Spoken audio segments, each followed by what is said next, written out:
কোনো প্রাইভেট হাসপাতালেই এখন পর্যন্ত আপনার স্বাভাবিক ডেলিভারির জন্য যে ডেডিকেটেড ইউনিট এবং সেখানে মিডওয়াইফ, এটা কিন্তু আমাদের এখনও ওইভাবে হয়নি। বাংলাদেশ আগামী 3 থেকে 4 বছর সময়ের মধ্যে প্রায় 1 লক্ষ আপনার নতুন স্বাস্থ্যকর্মী নিয়োগ দেবে, যাতে করে আমরা স্বাস্থ্যসেবাকে প্রত্যেকটা মানুষের, বিশেষ করে প্রিভেন্টিভ স্বাস্থ্যসেবাকে প্রত্যেকটা মানুষের দোরগোড়ায় পৌঁছে দিতে পারি। এবং এছাড়াও আমরা 25,000 মিডওয়াইফ আমরা নিয়োগ দেব আগামী 3 থেকে 4 বছরে পর্যায়ক্রমে। এবং আমাদের উদ্দেশ্য হলো আমাদের কোনো মা তার যখন স্বাভাবিক আপনার ডেলিভারি হবে তখন তাকে যেন একটা ইউনিয়ন স্বাস্থ্যকেন্দ্র, যেটা আমরা প্রাইমারি হেলথ কেয়ার ইউনিট বলছি, প্রত্যেকটা ইউনিয়নে একটি করে প্রাইমারি হেলথ কেয়ার ইউনিট হবে এবং শহরের প্রত্যেকটা ওয়ার্ড একটি করে প্রাইমারি হেলথ কেয়ার ইউনিট হবে। এই প্রাইমারি হেলথ কেয়ার ইউনিটে স্বাভাবিক যে ডেলিভারিগুলো সেগুলো এখানেই হবে এবং প্রত্যেকটা প্রাইমারি হেলথ কেয়ার ইউনিটে অন্তত 2 জন করে মিডওয়াইফ কর্তব্যরত থাকবে।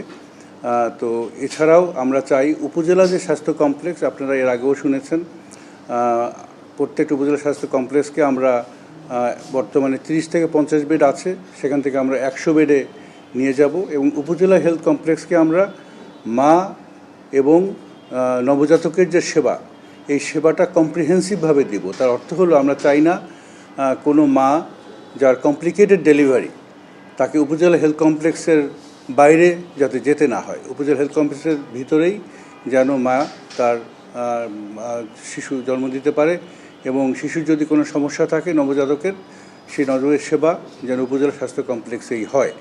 এবং এই কারণেই আমরা বলেছি যে আমরা আগামী 3 থেকে 4 বছর সময়ের মধ্যে 25,000 নতুন মিডওয়াইফ নিব, যারা আমাদের বাংলাদেশের প্রায় ইউনিয়ন যদি ধরি তাহলে 5,800 মতো ইউনিয়ন আছে। প্রত্যেক ইউনিয়ন যদি আমরা 2 জন করে নেই, তাহলে পরে আমার এখানে 10,000-এও 11,000-এরও বেশি মিডওয়াইফ লাগবে। আমার উপজেলা স্বাস্থ্য কমপ্লেক্স আছে 500, সেখানে যদি আমাদের মিডওয়াইফ দিয়ে সঠিকভাবে ইকুইপ করতে হয়, সেখানেও প্রতিটি স্বাস্থ্য কমপ্লেক্সে আমাদেরকে অন্তত 3 থেকে 4 জন মিডওয়াইফ আমাদেরকে নিতে হবে। এছাড়াও জেলা হাসপাতালেও আমাদের মিডওয়াইফ লাগবে এবং প্রাইভেট যে হাসপাতালগুলো আছে, এটা আপনারা শুনলে পরে একটু অবাক হবেন যে কোনো প্রাইভেট হাসপাতালেই এখন পর্যন্ত আপনার স্বাভাবিক ডেলিভারির জন্য যে ডেডিকেটেড ইউনিট এবং সেখানে মিডওয়াইফ, এটা কিন্তু আমাদের এখনও ওইভাবে হয়নি। তো আমরা দেখব যে কিভাবে প্রত্যেকটা প্রাইভেট হসপিটাল যেখানে আপনার ডেলিভারির ব্যবস্থা আছে সেগুলো যেন প্রশিক্ষিত মিডওয়াইফ থেকে দিয়ে সুসজ্জিত থাকে। এই সব মিলিয়ে আমরা মনে করি যে যদি আমরা সঠিকভাবে এই কাজটা করতে পারি, আমরা মায়েদের সঠিক পরিচর্যার এটাকে আমরা ইনশিওর করতে পারবো, আমরা নবজাতকের যে সেবা সেটাকে ইনশিওর করতে পারবো।